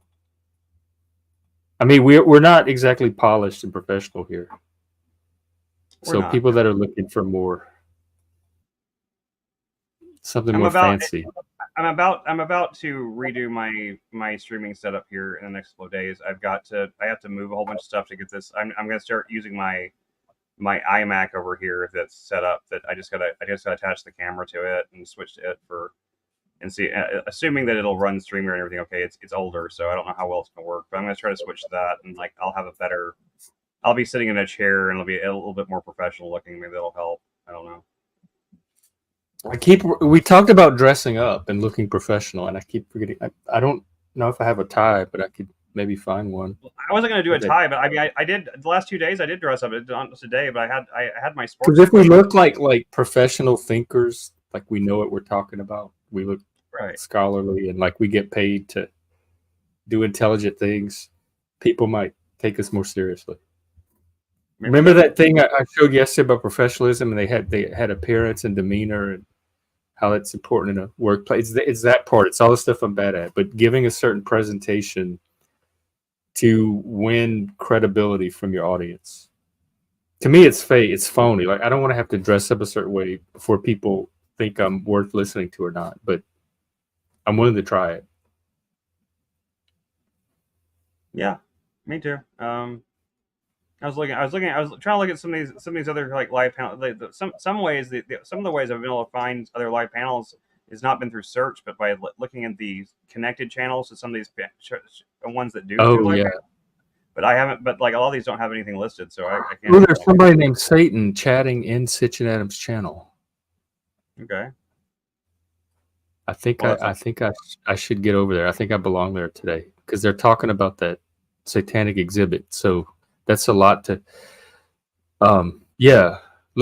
Why don't we do that? Why don't we go over to their channel and hang on in the comments? Oh, which channel is this now? Oh, I'll put the link, everybody, if you want to join us. Hang on. Sitch and Adam. Cinch and Adam. Okay, I'll look him up. Oh, no, I'll put the link. You don't know Stitch and Adam? I do And not. they don't do call-ins, but they there's a comment section with a lot of people in it hanging out. And they do invite people on. So. Oh, they do. I mean, yeah, like they have people from they the have- audience or ahead of time. I've seen like Paul went on Usually there the other day ahead with of time, local distance, but that was set up ahead of time. Yeah, it's ahead of time. I mean, from what I understand, like, I mean, the way Paul even got on there was just by just messaging him on Twitter. So, I mean, Well, message him on Twitter. We could just message him on Twitter. Well, let's go. I want to let's go in their comments. All right. Before it's Well, over. shut And this down then. We can see what kind of trouble we can kick up there. All right then. Okay, everybody, we're moving over to Sitch and Adam's comments. You can go interact with us there. And if not, I'll be here tomorrow at the same time, 2 p.m. See you then. Good night, everybody. All right.